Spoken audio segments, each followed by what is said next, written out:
my name is Suman Karamuri, and my pronouns are he and him.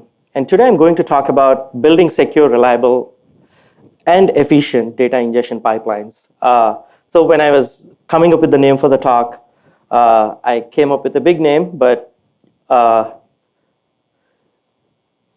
okay. Yeah, so here is the agenda for the talk. It looks like I updated the slides, they didn't make it through. So that's fine. Yeah, so here is the agenda for the talk. I'll give an introduction to the landscape of big data and observability. And then we'll see the differences between the landscape of big data and observability. And we're going to see how one component of the observability landscape, which is the observability pipelines, can be used to do better ETL for simpler use cases. So if you didn't hear the rest of the talk, here is the takeaway, right? If you have a very simple ETL pipeline, using observability pipeline tools could be simpler, efficient, and more reliable than, let's say, a Spark or a Flink data pipeline.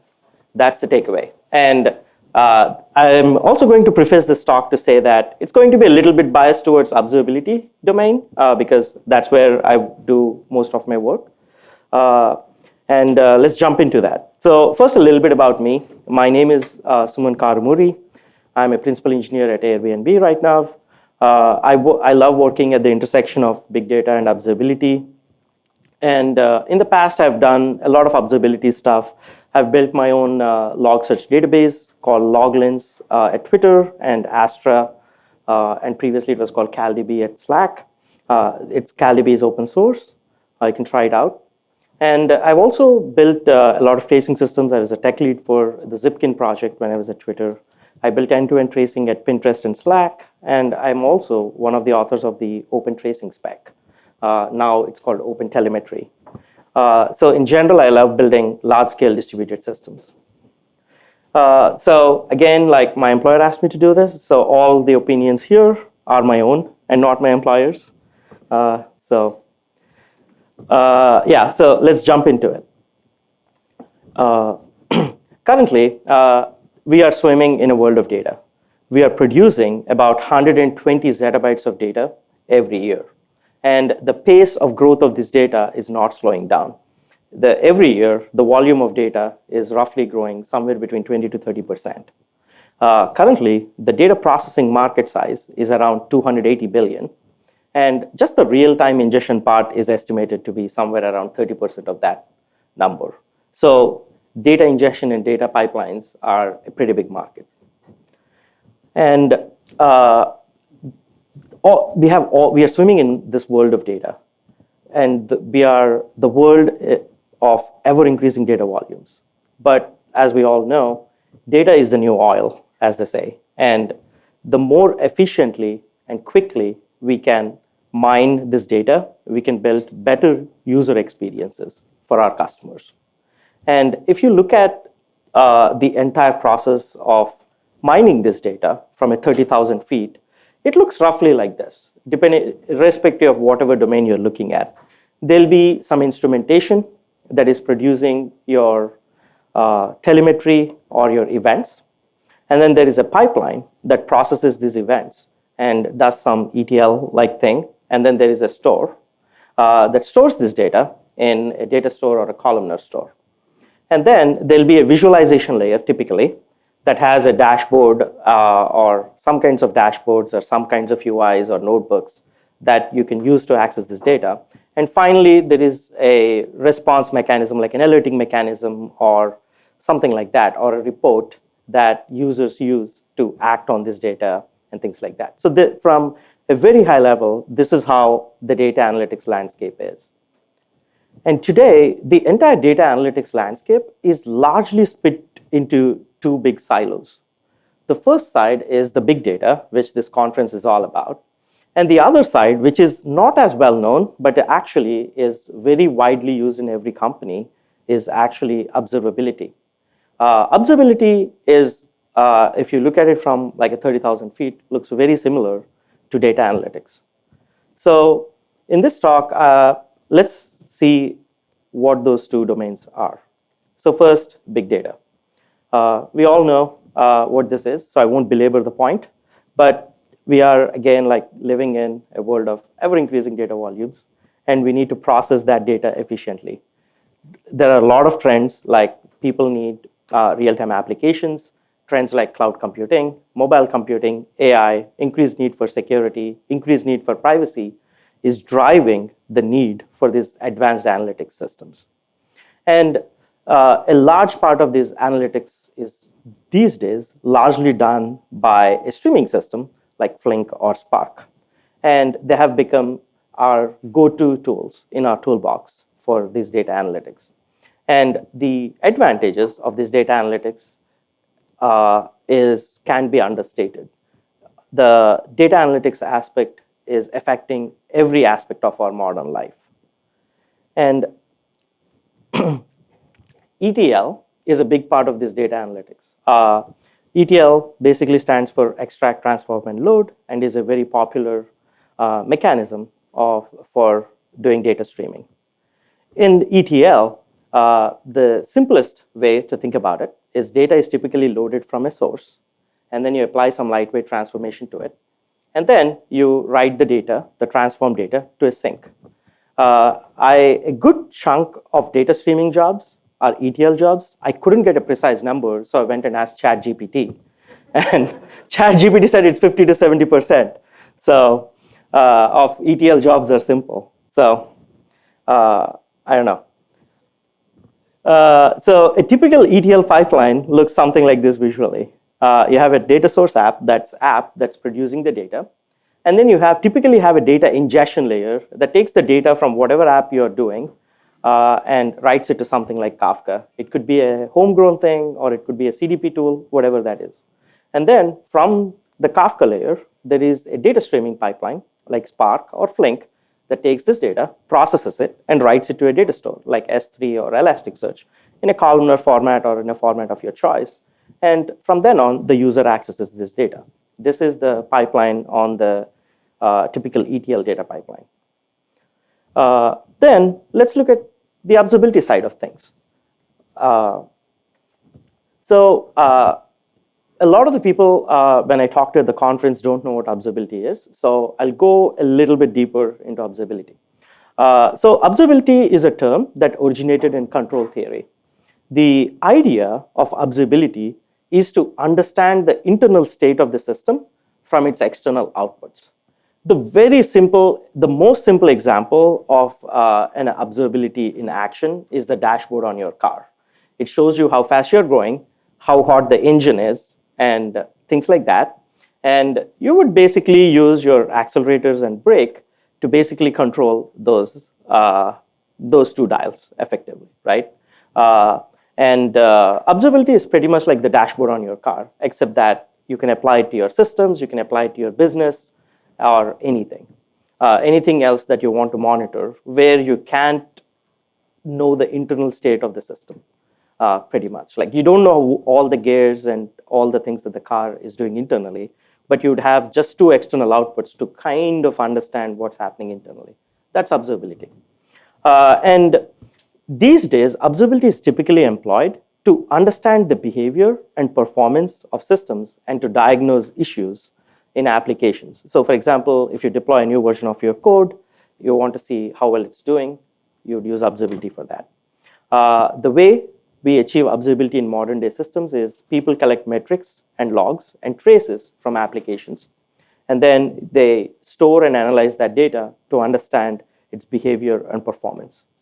Observability is a foundational technology for achieving reliability of modern systems. Like, if you take away observability, it'll be very hard to make our systems performant or reliable today. Typical observability tools you might have heard are things like Datadog, which is a very large vendor, Prometheus or Elasticsearch, which is a system used for log search, and Grafana. So an observability pipeline also looks very much like an ETL pipeline. There is a data source, typically it's called OpenTelemetry, where instrument is emitted. And then there is a data processing layer, something like a tool you would use like Vector, which is used to apply lightweight transformations. And then you store it in something like Elasticsearch or a metric store. And finally, you would visualize this data in Grafana. And from Grafana, a user would access that data to act on it. So here is a screenshot of the observability tools. On your left here, you would see the tool from Grafana, which is dashboards constructed out of metrics. And on our right, you would see a dashboard made out of Kibana, which is made out of logs. And if you squint a little bit, you'll see that these are not very different than the dashboards you would build from your data warehouse tools. So we have seen, like, from a high level, the two domains and what they are. Let's compare and contrast them a little bit. So if you're looking at observability versus big data in the market, if you look at the instrumentation in big data, very often it's custom instrumentation. People instrument their code using often very custom logic. Whereas in observability, there used to be custom logic, but these days, most people are trending towards an emerging standard called OpenTelemetry. And if you want to process the observability data, if you want to process these event data, in the big data, you would use a pipeline like Flink or Spark or dbt or one of those tools. Whereas in the observability domain, you would use tools like Vector, Logstash, or OpenTelemetry Collector to process this data. In the big data world, if you have to store the data, you typically use a columnar format like Parquet, and you would use a columnar store.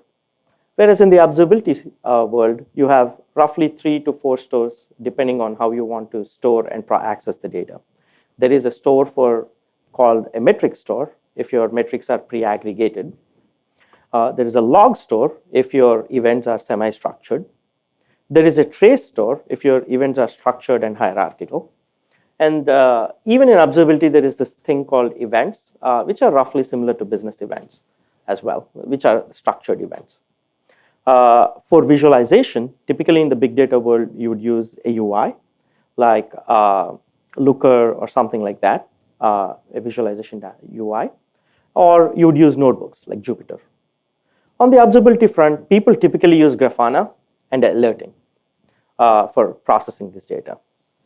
Typical users of the big data tools are data engineers and data scientists in a company, whereas typical users for observability tools are software engineers and SREs. On the vendor side, big data tools the biggest vendors are Snowflake, Databricks, dbt, Airflow, Looker, or BI tools. On the observability side, the big vendors would be someone like Datadog, Splunk, Grafana, or Prometheus, or Elasticsearch. On the technical differences between these two stacks, here is how it looks like. In the big data, the data freshness is often on the order of minutes, or sometimes could be hours, but often in minutes. On the observability side, the data freshness is real time. As the data gets older, the value of that data falls exponentially. As a result, real time is very heavily valued in the observability space, the freshness. On the scale side, the data warehouses queries typically have high latency and low QPS. They usually take a few minutes to run. But they do process data over long time horizons often, and they can munch through tens of petabytes of data. On the other side, observability systems typically require sub-second latency. Often, a second is a very long time for us. We typically want our queries to finish in hundreds of milliseconds. The second big difference between observability systems is the QPS is extremely high, often 1 to 2 orders of magnitude more than what you would have in a big data system. And the scale is slightly lower. It usually deals with hundreds of terabytes to petabytes of data, these systems. The data model on the big data side could be a relational data model or an OLAP data model. On the observability side, as we have seen, metrics, logs, and traces have roughly their own data model, and depending on what they do. And the other difference between observability and big data is on the big data systems, the schema is very fixed. On the observability side, the schema is dynamic, or as Andrew put it yesterday in his talk, it's schema on write. The query language on the big data side is usually SQL. The query language on the observability side depends on the tool you use. It could be a Prometheus if you're querying PromQL, if you're querying metrics. It's a text search if you're querying your logs, or it's TraceQL if you're querying traces. Again, the users are data engineers or data scientists. On the big data side, on the observability side, the users would be software engineers or SREs. The use case for big data is actually analyzing large volumes of data and getting insights, whereas the use cases for observability are mostly around real-time monitoring and alerting. The retention for big data is in the order of months to years, whereas on the observability side, it's days to months. So in short, this is the big technical differences between observability stack and the big data stack. So now that we have seen so much about observability and big data, and I was like mostly repeating a lot of the same points, just to impress upon the differences and similarities between these two domains. So let's take one component of the observability pipeline, which is the observability ingestion pipeline, and see how these tools are better fit for ETL. So as we have seen, data pipelines are typically used using Spark or Flink. Observability pipelines are typically used using systems like OpenTelemetry Collector or Vector. For the purposes of this talk, we'll use Vector. And all the points I'm making only apply to very simple ETL pipelines. And I'm going to take two specific ETL pipelines that I see that are very common in my experience. The first one is a simple pipeline that takes a task from Kafka, applies a lightweight transformation to it, and writes it to a store like Elasticsearch. The other one is a process that listens to network requests, and then applies a lightweight transformation to that data and writes it to Kafka. So these are the two pipelines we are going to look at, and for this use case, we are going to compare and contrast observability pipelines with data pipelines. And this is a simple pipeline in the sense that this pipeline does no joins of the data. It has no intermediate state or very low intermediate state. And this pipeline is generally not going to do any complex computations like aggregations. Data streaming pipelines, if you have any of those, the simple ETL pipelines won't work, and you have to go use a regular data streaming pipeline if your computation is large or complex. The reason these different set of tools exist is you are sometimes trading off scale and efficiency for simplicity. So let's look at this. The first advantage of using a observability pipeline tool is a built-in data ingestion layer. As we have seen, data pipelines like Flink or Spark, you can't run it as a service to listen to a network request, like a HTTP request. As a result, what happens is you have to build another component up front to get the messages and write them to Kafka before the streaming pipeline can pick it up.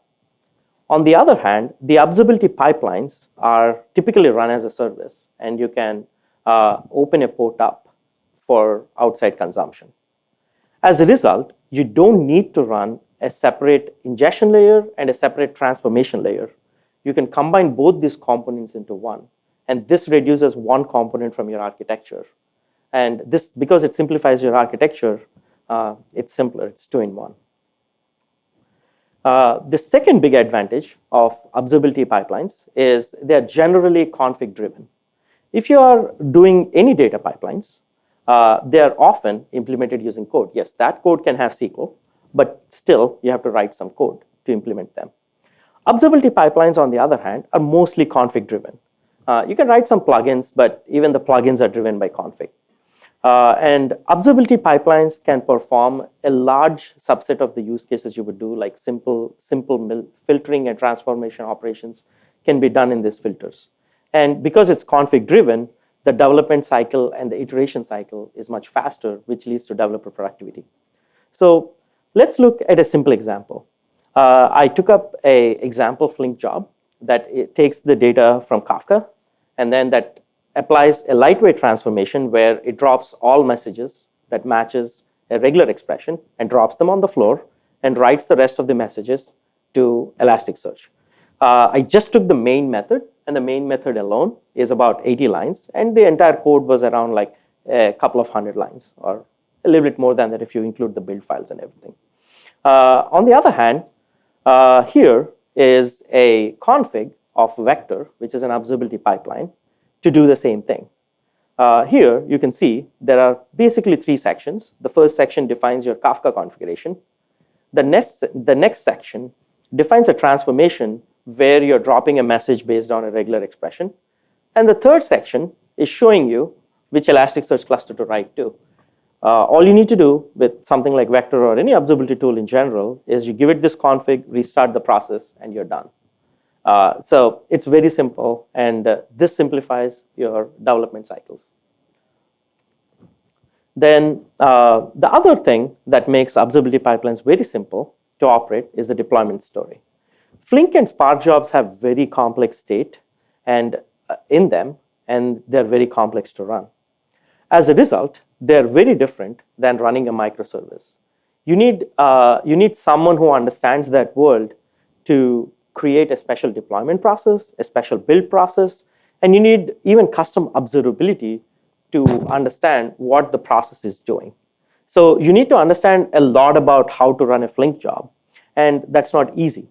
Whereas on the other hand, observability pipelines can just be deployed as a Kubernetes service. It just works like a microservice, so you don't need to think too much about it. And also, it comes with observability built in. So you don't actually have to add additional metrics or anything. Once you add a config, the metrics that are emitted by the pipeline tool are good enough to understand how the service is doing. So the deployment story with the observability pipeline is very straightforward as well. The most important part, at least the part I like the most about observability pipelines, is efficiency. So observability pipelines are not only simple, but I think they are efficient. So I don't want to run a benchmark, but I want to point to Frank McSherry's cost paper, where he compares the cost of running a Spark job versus how many resources. He compares how many resources in Spark does it take to do the same work as a single-threaded Java application. You should check out the paper. It's a really good paper.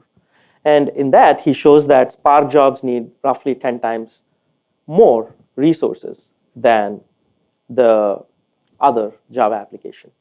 The reason for this is Spark jobs are designed for scale and throughput, not necessarily efficiency.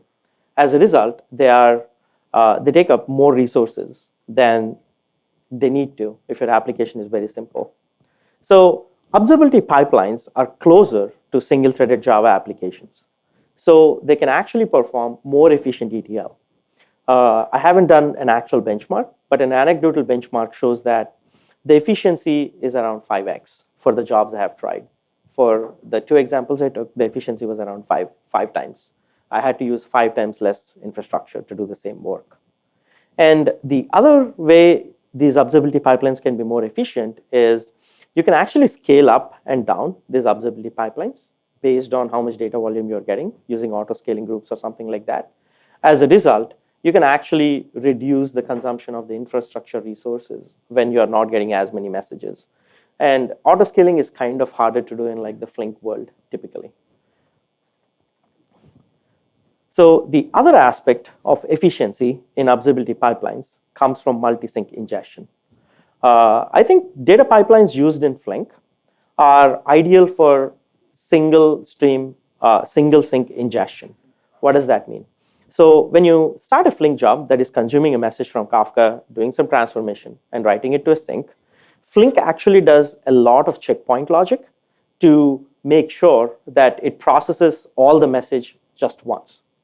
This is great if you are reading a message from one sync and writing to other sync. However, if you have to write this data to multiple syncs, you have to actually implement your own checkpointing logic, which Flink doesn't give. So what we do in Flink is, the easiest thing to do in Flink is for every single sync, we create another Flink job. which increases the infrastructure cost. On the other hand, in the observability pipelines, they enable multi-sync ingestion, and this leads to fixed infra cost. Let me show you very quickly what that looks like. So let's say you have a data source like HTTP or Kafka that's writing a data to a data pipeline, like vector observability pipeline. And then let's say it's writing to two things, like one is Elasticsearch and the other is Kafka. Let's say one of the Kafka syncs is down for a minute.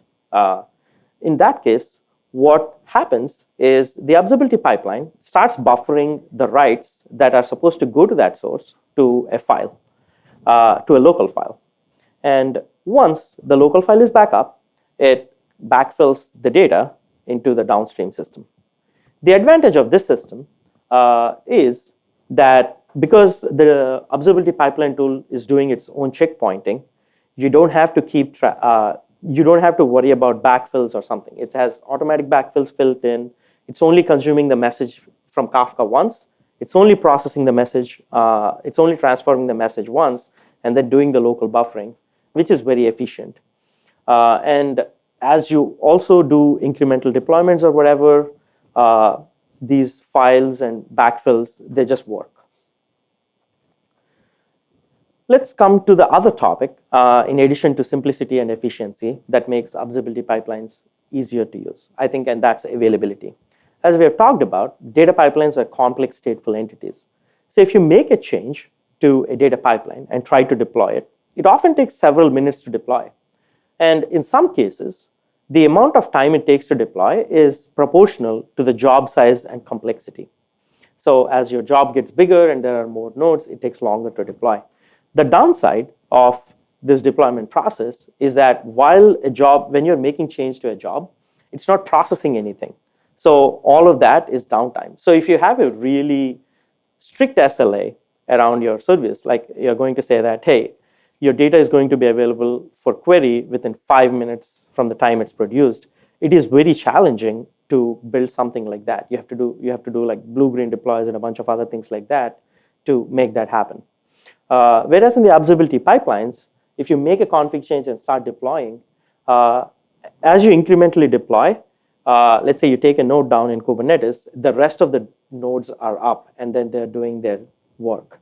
So you don't actually have to take downtime when you're doing observability pipeline deployment. So I think this is the incremental deployments is one more feature which leads to better availability for your service. The other aspect that improves the availability of observability pipeline, I think, is handling load spikes. We have talked earlier about how data ingestion can be spiky. Sometimes you get more messages, sometimes you get less.